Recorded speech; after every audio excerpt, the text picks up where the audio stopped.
Santo, santo é o nome do Senhor.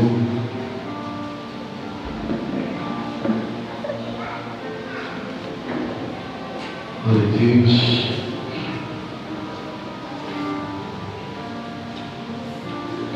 Aleluia. Amém, igreja? Amém. Irmãos, como eu havia dito no último culto, o Senhor tem nos incomodado. Amém, obrigado, viu, Chico? O Senhor tem nos incomodado acerca de instruirmos, estruturarmos aos irmãos. E das últimas terças-feiras até o dia de hoje, nós já falamos sobre inúmeros assuntos. Nós falamos sobre conduta, nós falamos sobre pecado, nós falamos sobre vestimentas, nós falamos sobre inúmeros assuntos de suma importância para o povo de Deus. A palavra do Senhor, ela é um manual, aleluias, a qual nós temos como único de fé e prática. Então a palavra do Senhor, ela nos dá estrutura tanto sobre fé quanto sobre prática. Então a palavra do Senhor, ela vai nos direcionar a nós servirmos e buscarmos ao Deus de Israel, o Deus verdadeiro, o Deus a qual, por meio dele, alcançaremos a vida eterna. E a palavra do Senhor também, ela vai nos dar uma norma, uma regra de prática, de conduta, de convivência, aonde nós, como cristãos, ouvintes e obedecentes da palavra, temos o dever de obedecer. Então, nos últimos dias, nós estivemos falando aqui sobre inúmeros assuntos, e hoje o Espírito Santo de Deus me incomodou a falar acerca da nossa obra, da nossa caminhada com Cristo. Quantos aqui nessa noite creem que estão em uma caminhada com o Senhor? Aleluia. Aleluia. Então, irmãos, não diferente do que muitos viveram nos escritos sagrados, não diferente do que muitos viveram, nós também estamos vivendo um propósito, uma caminhada. Muitas vezes nós usamos de figuras de linguagem para nos referirmos à nossa vida com Cristo. Então nós dizemos que nós estamos na caminhada, nós dizemos que nós estamos no propósito, nós dizemos que nós estamos na missão, na chamada ou no chamado. Nós usamos de diversas figuras de linguagem para expressar acerca apenas de um assunto ou de um ato, que é a nossa caminhada ou a nossa vida com Cristo. Nós entendemos, e a palavra do Senhor vai nos ser clara, de que viver com Cristo não é viver algo tranquilo, não é viver algo tão simplesmente agradável a nós, pois a palavra do Senhor vai nos dizer que ao decidirmos seguir a Cristo, nós tomamos consigo a nossa cruz. Mas nós vamos entender que a própria expressão cruz, no grego, era algo utilizado para se ofender uma pessoa. Então a cruz, ela era um castigo, era algo pesado, algo ruim de se dizer, algo ruim de se viver. Mas Cristo vai, aleluia, nos advertir dizendo: e se alguém quiser vir após mim, negue-se a si mesmo e tome a tua cruz. Então, de forma alguma eu posso imaginar ou querer entender que o Evangelho é algo fácil. Há algumas pessoas que vão dizer que ele é simples. Por quê? Porque a Bíblia ela vai nos dar toda instrução que nós precisamos. Mas ele não é fácil. Só que mesmo não sendo fácil, olha o que a palavra do Senhor vai nos dizer no livro de 1 Coríntios, no capítulo de número 16, verso de número 14. Quem puder ver a sua Bíblia comigo. Livro de 1 Coríntios, no capítulo de número 16, verso de número 14.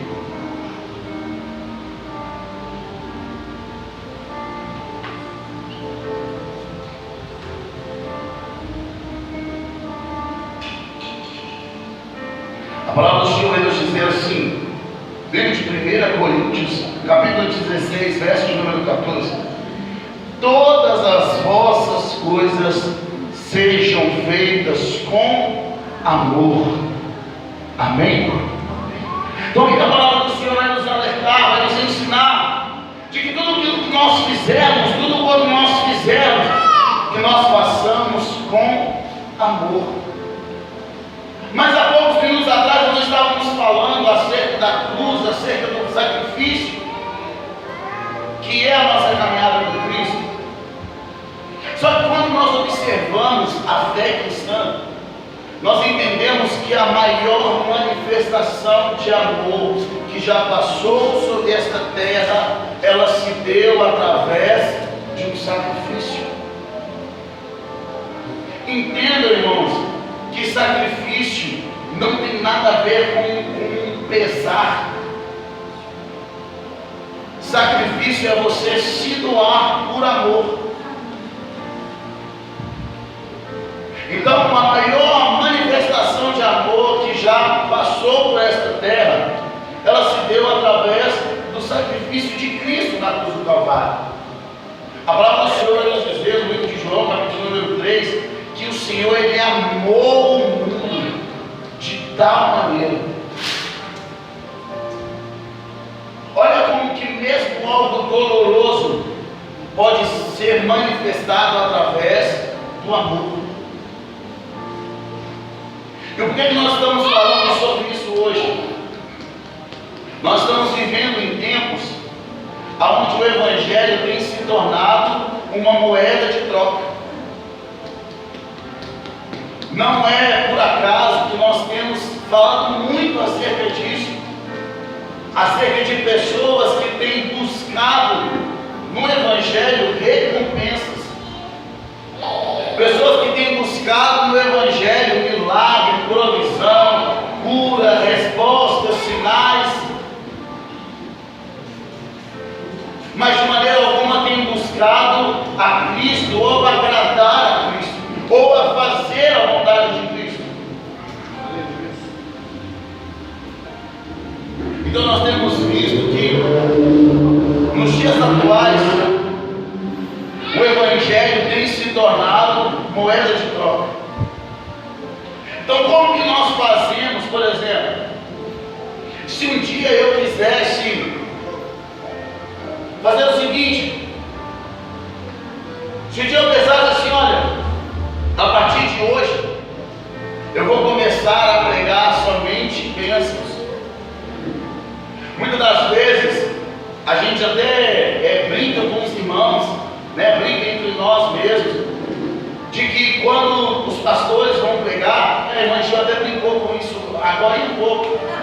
Nós já pensamos, vai vir um cajado, vai vir uma palavra, vai vir uma correção. E isso, irmãos, para nós é gratificante, sabe por quê? Porque nós ainda pregamos a palavra, o Evangelho. Imagina se, ao perceber que hoje seria um pastor que fosse pregar, né? Se, por exemplo, se a irmã Gil virasse e falava assim, e hoje vai ser só carro, apartamento e chave de casa. Hoje vai ser só bênção, milagre e prosperidade. Isso para nós, como pregadores do Evangelho, seria vergonha.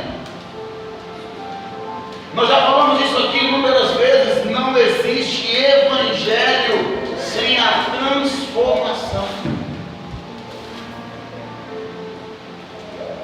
Nós estamos aqui agora em um período de louvor, onde Deus usou poderosamente a ministra Valdirene.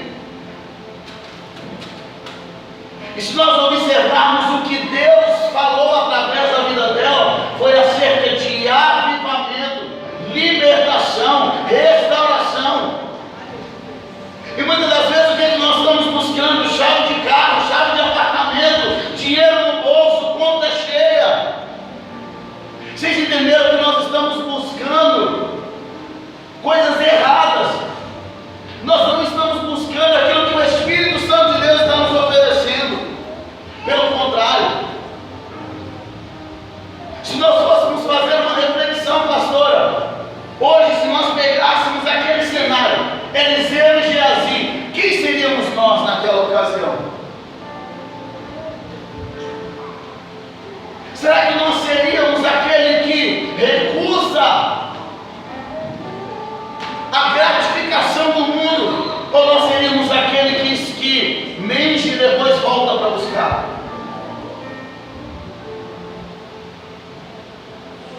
Será que nós estaríamos agora firmes na promessa do Senhor? Ou será que nós estaríamos leprosos por conta da ganância? Hoje em dia nós temos vivido em tempos onde nós temos buscado somente o material. Só que sabe qual é o problema com essa geração?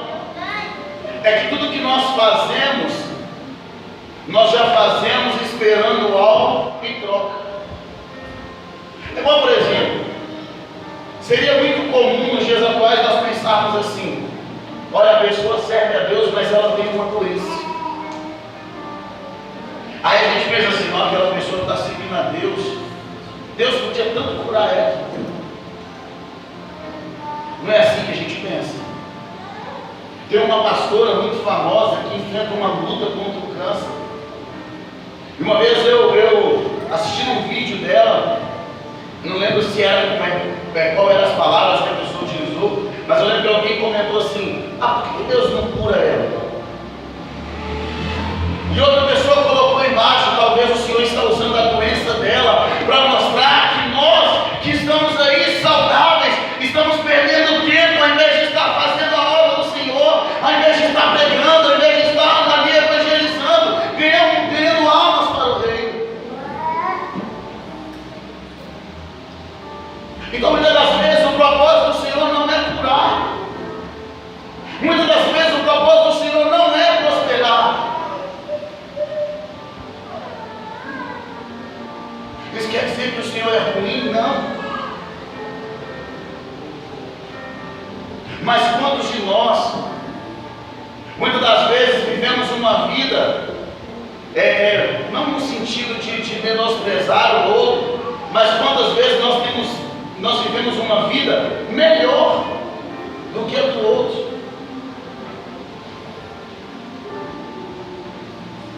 Muitas vezes a gente olha para a nossa vida e a gente pensa assim: olha, Senhor, mas peraí, eu não posso fazer a obra, por quê? Porque eu estou passando dificuldade, porque as coisas para mim estão difíceis, porque eu não posso, porque não sei o quê. Se hoje eu não vou na igreja porque meu carro está sem gasolina, porque a gasolina está cara, porque está assim, porque está assado. E se a gente parar um segundo e olhar para a vida do nosso irmão, que muitas das vezes sai a pé, com criança, com sacola, com menino no colo, mas está indo fazer a obra do Senhor. E muitas vezes a gente que tem um carro na garagem, a gente não está agradecendo ao Senhor, não está fazendo a obra do Senhor. Eu já vi inúmeros pregadores pregarem sobre isso aqui, de que muitas das vezes o Senhor ele não te abençoa por saber que quando você receber a bênção, você vai virar as costas para Ele. E sabe qual é o problema, irmãos? É que muitas das vezes eles têm razão. Se o Senhor te dá um carro, a primeira coisa que você pensa é em rebaixar, arrumar bom som, sair. Mas muitas das vezes você está indo embora, você está vendo um irmão indo a pé para a mesma direção que você, e é incapaz de oferecer uma carona. Pastor, mas o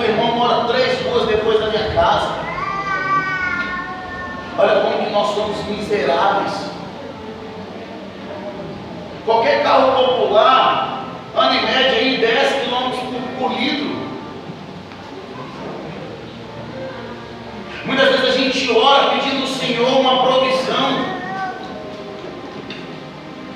Irmãos, não é errado a gente querer prosperar, não.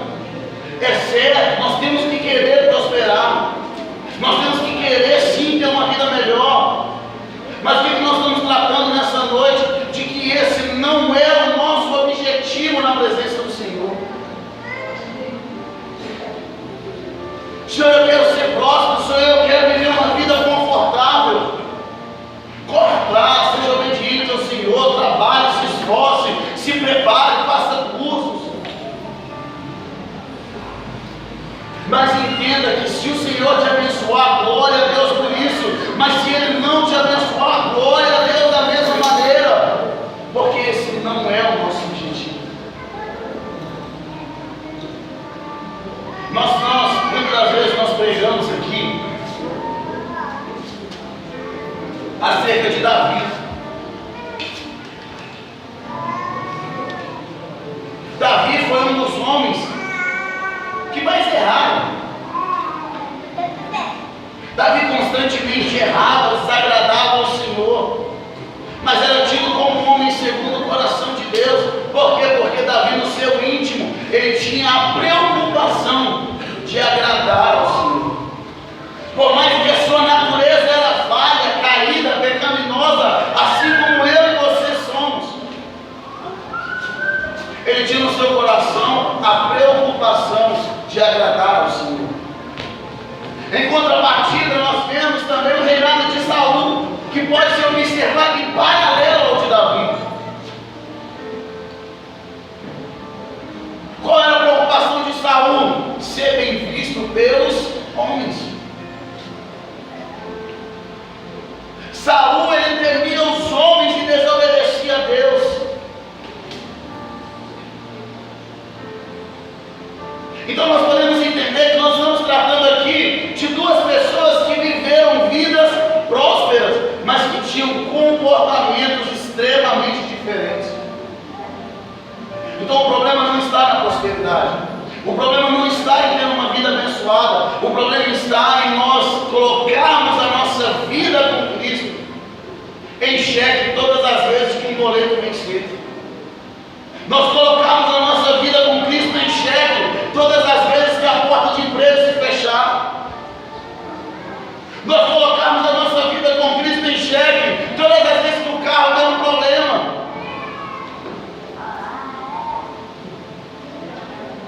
Uma vez eu estava reclamando, justamente porque o meu carro tinha estragado, e o meu antigo patrão ele falou comigo, e depois eu fiquei um tempão pensando nisso. Ele falou comigo assim: é fácil resolver o problema do carro. Eu falei assim: qual? Ele falou: vende ele e fica perto. Nunca mais você vai ter problema com o carro. Ele falou assim: agora você quer ter carro? Então saiba que ele vai estragar. Saiba que o documento vai vencer. Saiba que a gasolina vai acabar.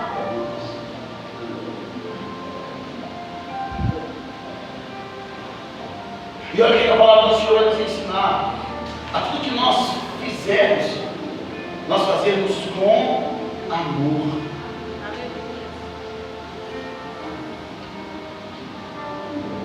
O que te motiva a estar na casa do Senhor? Faça uma reflexão. O que te motiva a estar na casa do Senhor hoje? É o medo de ir para o inferno? É a vontade de ser próspero? Ou é a aprovação dos homens? Ou é o medo da desaprovação dos líderes? Ou é a imposição de alguém? Da sua mãe, do seu esposo, da sua esposa? Ou é por causa da pressão da sociedade? Ou você está aqui pensando em receber algo do Senhor? Ou será que nós estamos aqui única e exclusivamente por gratidão ao amor de Cristo manifestado na cruz do Calvário. Só que existem algumas coisas na nossa vida que elas não são autoafirmativas. Já pararam para pensar sobre isso? Existem algumas coisas na nossa vida que não é possível de abandonar. Eu simplesmente afirmar. Não é possível. Por exemplo, é possível eu afirmar que eu sou bom? Não é. O que a palavra de Deus vai nos dizer? Que nós somos maus. O próprio apóstolo vai dizer que não há nada de bom em nós. Nós somos maus. A palavra do Senhor vai nos dizer que só o Senhor é bom. Então eu não posso afirmar que eu sou bom. Não é possível fazer isso. A palavra do Senhor vai nos dizer no livro de 1 Coríntios também, no capítulo de número 13, que ainda que eu tivesse o dom da profecia, ainda que eu falasse a língua dos homens, ainda que eu pegasse toda a minha riqueza, vendesse e desse aos pobres, se eu não tivesse amor, nada disso valeria. Será que agora a gente consegue entender o que a palavra do Senhor vai nos falar acerca do amor? Quando nós fazemos boas obras, entenda o que o texto está dizendo, ainda que eu faça a melhor das atitudes, ainda que eu tenha a melhor das intenções, ou a melhor conduta, se eu não tiver amor, nada disso tem valor.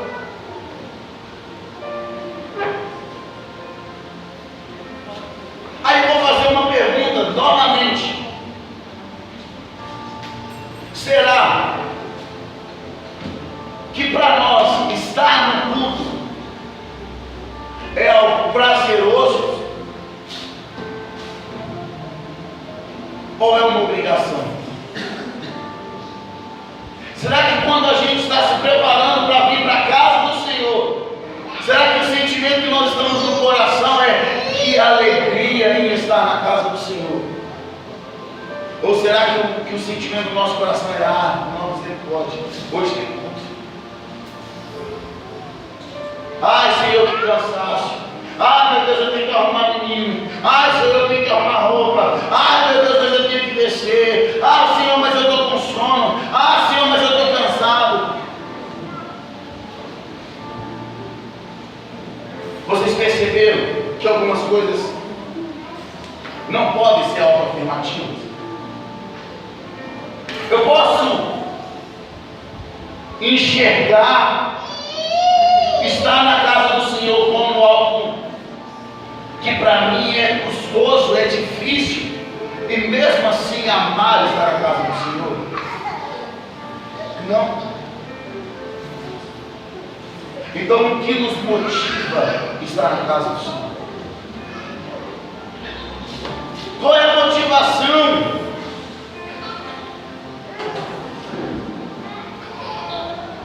O que nos faz ter o prazer de estar na casa do Senhor? Será que nós não estamos aqui única e exclusivamente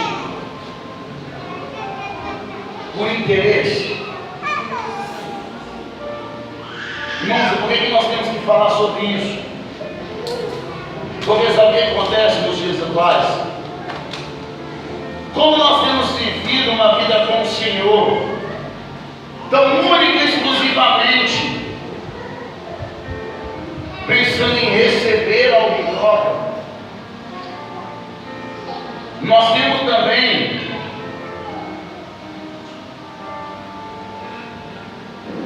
muitas das vezes pensado em fazer somente o básico. Já pararam para pensar sobre isso? Pensa bem aí. Agora os que são casados,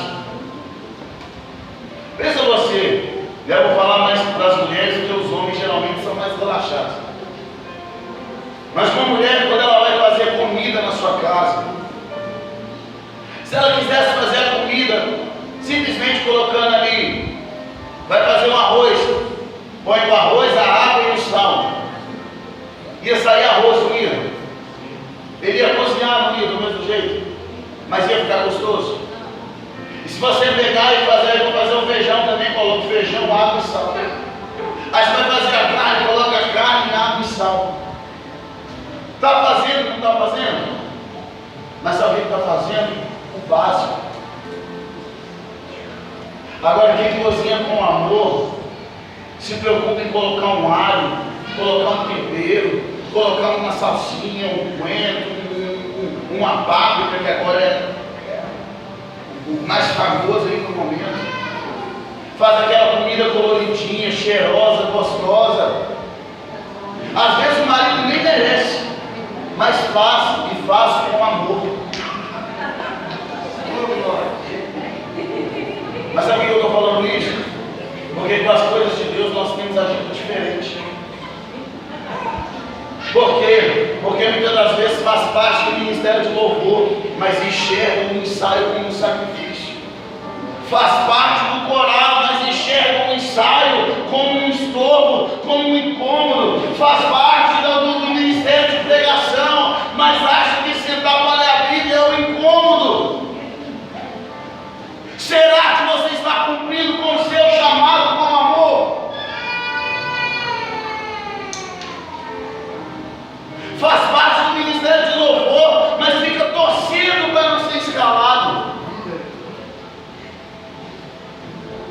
Irmãos, a gente já viveu isso dentro do ministério. Parecia, pastor, aqui a escala do louvor, quando você não estava, parecia um dia de folga. Porque quando a gente está trabalhando, se você recebe um dia de folga no meio da semana, a pessoa falta pouco saltar de alegria. Uma vez eu brinquei aqui na igreja perguntando quem aqui gostava de trabalhar. Vocês lembram disso? Quem aqui gosta de trabalhar? Levanta a mão aí. Não gosta, irmãos. Não gosta. Agora você que levantou a mão, você trabalharia de graça? Não trabalharia. Sabe o que a gente gosta, irmãos? De receber. Sabe por quê? Você receberia sem trabalhar, sim ou não? Fala aí, gente. Quem queria receber um salário sem trabalhar? Eu queria, irmãos. Ficar em casa, tranquilo. O dinheiro cair na porta, pastor, imagina. Alguém chegar e falar assim, pastor, se pede 5 mil na sua conta, você ficar lá quietinho. Todo mundo queria, irmãos. Todo mundo queria. Então a gente fica assim feliz quando recebe e não trabalha. Só que agora nós ficamos felizes por não estar fazendo a obra do Senhor, tem algum problema com a gente. Ficar feliz porque não está na escala de pregação, ficar feliz porque não está na escala do corpo de obreiro, ficar feliz porque o coral não vai louvar, ficar feliz porque não foi escala do louvor. Tem algo errado com a gente.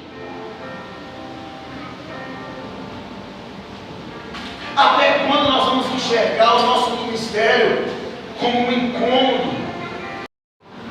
Até quando?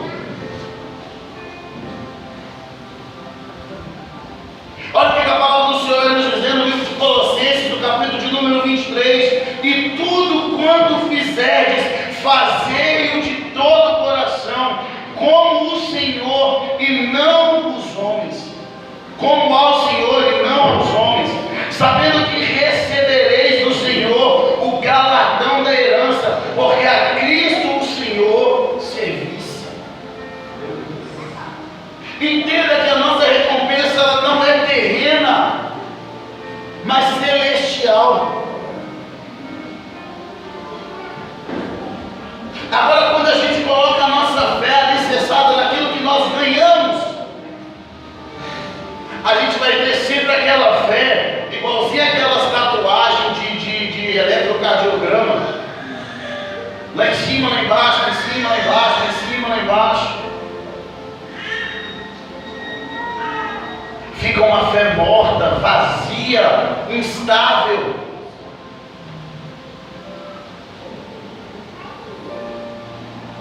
Quantos aqui, irmãos, já tiveram a experiência? Eu já contei isso aqui para os irmãos. Irmãos, assim, contando por alto, eu acho que em um ano, na época que eu estava ainda perdido nos caminhos do Senhor, eu acho que em um ano, irmãos, eu acho que eu aceitei Jesus umas 13 vezes. Sabe por quê, irmãos? Toda semana eu ia para a igreja, chorava. Aí o pastor fazia o apelo, eu levantava a mão e ia lá para frente.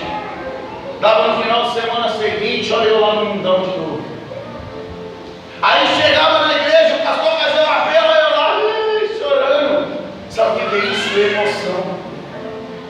Mas o Senhor ele não nos chamou por emoção, Ele nos chamou por amor.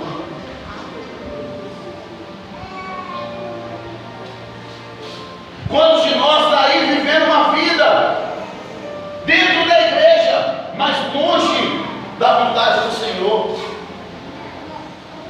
E aí, você pode dizer que você ama ao Senhor? Qual é a sua motivação?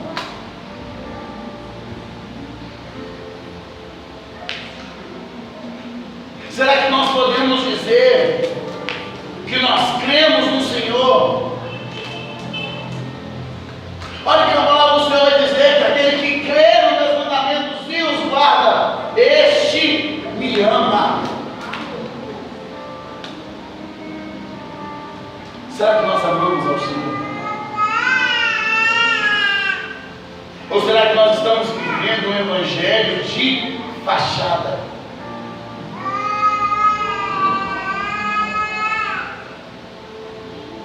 Será que nós estamos vivendo um evangelho verdadeiro? Ou será que a gente está lá em casa assim, torcendo para o líder Túlio mandar mensagem no grupo cancelando o ensaio?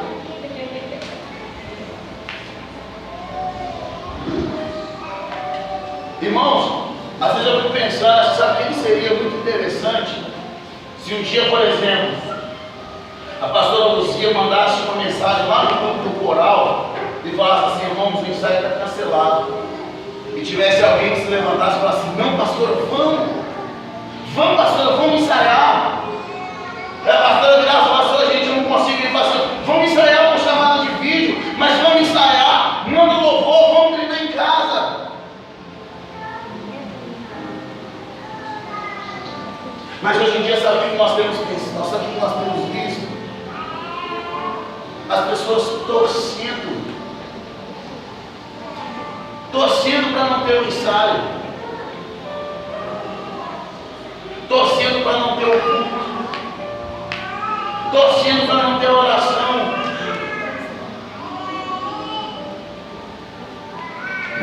Será que nós amamos ao Senhor? Olha o que a palavra do Senhor vai nos dizer: tudo que nós fizermos, nós devemos fazer como que ao Senhor e não aos homens. Já parou para pensar que talvez o que você faz na sua vida para o Senhor é o que você faz de qualquer jeito? Sabe por quê? Muitas vezes a gente trabalha para o homem e a gente faz as coisas com perfeição. Quando a gente trabalha para o homem, a gente faz o nosso melhor. Eu falo isso, até cheguei a comentar isso com o pessoal lá em casa. Quando eles me trocaram de setor lá na empresa,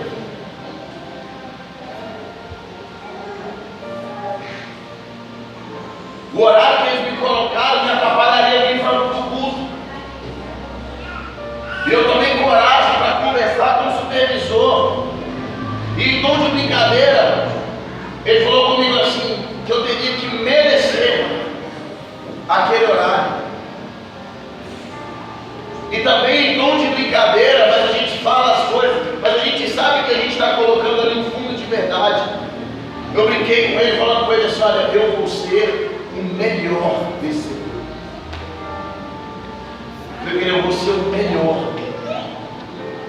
Então, quando a gente faz as coisas para o homem, a gente faz com perfeição. A gente quer ser reconhecido, gratificado. Mas quando a gente faz as coisas para o Senhor, a gente faz de qualquer jeito. O nosso ministério é um ministério aonde vai chegando no início do mês. Sabe o que a gente tem que começar a fazer? A gente tem que começar a implorar no grupo da igreja para as pessoas dizimarem. Tem que começar a implorar, sabe por quê? Porque chega no início do mês, aí começa a aproximar o dia de pagar o aluguel. Aí todo mês, irmãos, tem pessoas que esquecem de dizimar. Tem pessoas que enxergam o dízimo como um problema, como uma dificuldade. Só que muitas das vezes a gente enxerga o dízimo como dificuldade, mas não enxerga a academia. Enxerga o dízimo como dificuldade, mas não enxerga o crédito no celular. Enxerga o dízimo como dificuldade, mas não enxerga